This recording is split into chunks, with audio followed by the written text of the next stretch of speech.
Hello दोस्तों, स्वागत है हमारे ब्लॉग में। और बताइए गाइस, कैसे हैं आप सब। उम्मीद करते हैं कि आप सब ठीक होंगे। गाइस यार, सच में मेरे दोस्तों, आज के डेट में कोई भी काम करने से पहले 10 बार सोच लेना चाहिए। सोच इसलिए लेना चाहिए फ्रेंड, क्योंकि जो आज कह रहा है कि मैं तुम्हारे साथ खड़ा हूँ, क्या पता कल वो आपके साथ रहे या ना रहे। जो दोस्त आज आपके जीवन में, जो दोस्त आज आपके जीवन में आपके साथ ढाल बन के खड़ा है, कल को ऐसा ना हो कि वही आपके साथ दुश्मन बन के खड़ा हो जाए। कुछ भी हो सकता है फ्रेंड, कलयुग है। इस ज़माने में किसी के ऊपर भरोसा किया ही नहीं जा सकता। ये रुआ के ऊपर भी नहीं करना चाहिए, कब खड़ा हो जाए साला पता ही नहीं चलता। ये मैंने लोगों से सुना करता था, ये मैंने लोगों से सुना करता था कि गाइस, किसी के ऊपर भरोसा मत किया करो। आज मैंने खुद ही जब धोखा खाया तो मेरे को समझ में आ गया कि सच कहते हैं दुनिया वाले, सच कहते हैं दुनिया वाले, ऐ मेरे दोस्त इतना प्यार में ना बह जा कि कल को अगर उससे दूर होना पड़े तो तुम ऐसा ना हो कि अपने जान से भी धोना पड़े।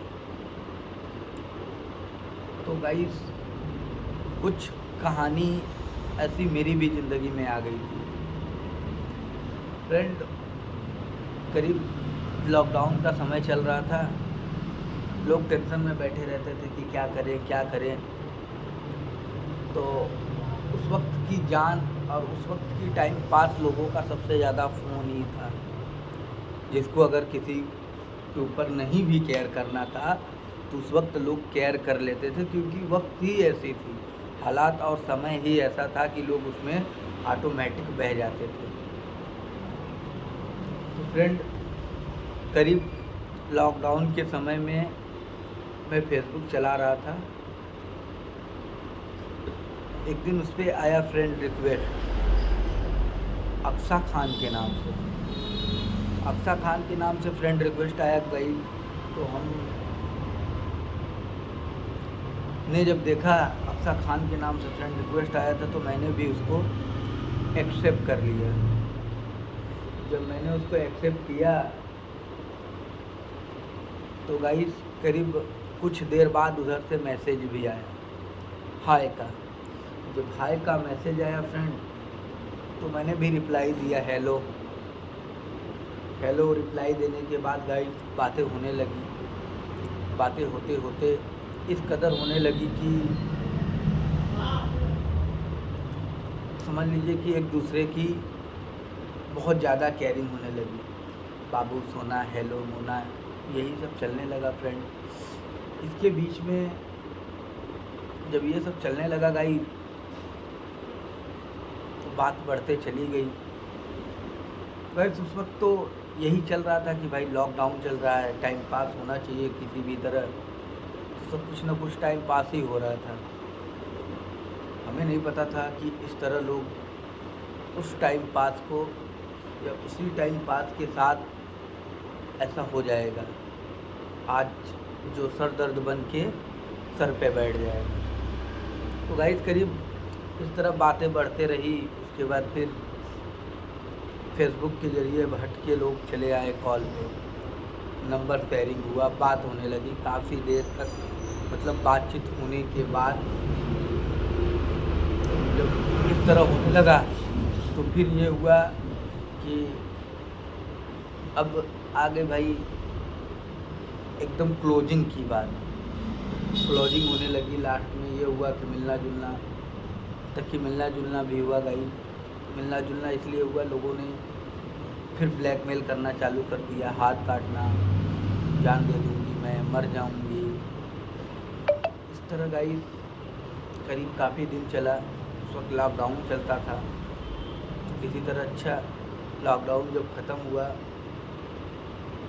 तो फ्रेंड क्या बताएं, लोगों ने किसी तरह प्यार से मतलब इतना करीब हो गए, बाबू हम तुम्हारे साथ कहीं भी रह सकते हैं, बाबू तुम कैसो भी रखोगे रह लेंगे, बट शादी करेंगे तो आपसे ही करेंगे। कौन सा वो प्यार का बुखार था, बाबू हम शादी करेंगे तो आप ही से करेंगे। अगर आप हमसे शादी करके हमको जंगल में भी रखते हैं, कहाँ, अगर आप हमसे शादी करके जंगल में भी रखते हैं तो मैं आपके साथ जाने के लिए तैयार हूँ, और नहीं करते हैं तो फिर मैं अपनी जान दे दूँगी। कभी हाथ काट लेना तो कभी पैर जला लेना। चलो वह बड़ा टेंशन वाली बात, किया तो क्या जाए। खैर किसी तरह ब्लैकमेल करके लोग बुलाएं उसको। जब बुलाया गया, जब गए उसके घर, उसके फैमिली वाले पहले से ही रेडी थे। उन्होंने रखा, कनपट्टी पे घर रखा, बोला भाई शादी कर लो। मैंने बड़ा टेंशन में पड़ा कि अब मैं तो करूँ तो क्या करूँ। भाई उस वक्त बहकावे में, या मैं तो समझाने के लिए ही गया था कि भाई इस तरह ऐसी हरकतें क्या करना, इससे कोई फ़ायदा नहीं मिलेगा। मगर नहीं माने दोस्तों। तो उस वक्त ये हुआ कि चलो भाई कोई बात नहीं। भाई पहला तो डर था, करपट्टी पे गन था। दूसरा ये हुआ कि चलो कोई बात नहीं, अगर अगला इतना सब कुछ कह रहा है कि हमें जंगल में रखोगे तो ठीक है, हमें कुछ भी तुमसे कोई मतलब नहीं रहेगा, यहाँ तक कि मैं खुद की कमाऊँगी, खुद की खाऊँगी, आपसे हमें 1 रुपए का लेना देना नहीं होगा। न आपसे 1 रुपये मैं लूँगी, न मैं आपके ऊपर ज़्यादा बोझ बनूँगी, न मैं आपको ज़्यादा टॉर्चर करूँगी। मैं अपना कमाऊँगी, अपना खाऊँगी, बस आपका साथ चाहिए। आप हमसे शादी कर लो। अब सोचो गाइस, अगर इस तरह कोई कहेगा तो लोग यही सोचेगा कि भाई जाहिर सी बात है, लड़की है, सही कह रही है। आज के डेट में किसी के ऊपर ये है, या मैंने ये भी कभी नहीं सोचा था कि वो मंजर इस तरह पलट जाएगी। अच्छा फ्रेंड, चलो फिर भी ये हुआ, जब इतना टॉर्चर होने लगा, इतना दबाव मिलने लगा, नहीं करोगे तो जान दे दूँगी, मर जाऊँगी, ऐसा है वैसा है, मैंने भी टॉर्चर में आके कर लिया था। अब वो शादी का सिलसिला करीब 1 साल 1.5 साल चला फ्रेंड। 1-1.5 साल चला फ्रेंड। 1-1.5 साल के बीच में सब कुछ ठीक ठाक ही था। थोड़ा सा मैं टॉर्चर, बहुत ज़्यादा मेंटली टॉर्चर होने लगा। मेंटली टॉर्चर होने के बाद अगला मेरे साथ ऐसा धोखा किया कि मैं क्या बताऊँ गाइस। वो मेरे को धोखा भी दिया, ऊपर से अब मेरे साथ वो ब्लैकमेल करने वाली धमकी खेल गई। अब वो मेरे डेली के डेली नोटिस भेज रहे हैं, डेली के डेली नोटिस आ रहा है, हमें डिवोर्स दो, तलाक दो। मेरे फैमिली के पास भेज दिया गया मेरा। कहीं मैं किसी को क्या मुँह दिखाऊं, बस सोचा कि सुसाइड कर लूँ, मगर फिर भी ये सोचा कि अगर सुसाइड कर लूँगा तो उस जगह भी गलत मैं ही साबित होऊंगा, कि लोग सोचेंगे कि ये जाहिर सी बात है, इसका गलती था, ये ऐसा किया होगा तभी तो मर गया। गाइस हमें खुद नहीं समझ में आ रहा है कि मैं करूँ क्या।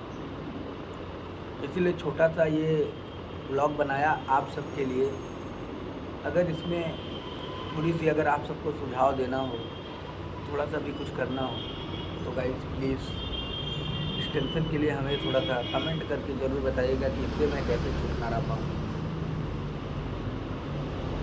और ये जो हमें बेवफाई किए हैं, इनके साथ क्या किया जाए, सही या गलत, इसका कमेंट ज़रूर करिएगा फ्रेंड। अगर आप सब कमेंट करके हमें सुझाव देते हैं तो मैं अब जो ब्लॉग बनाऊंगा फ़ोटो के साथ बनाऊंगा।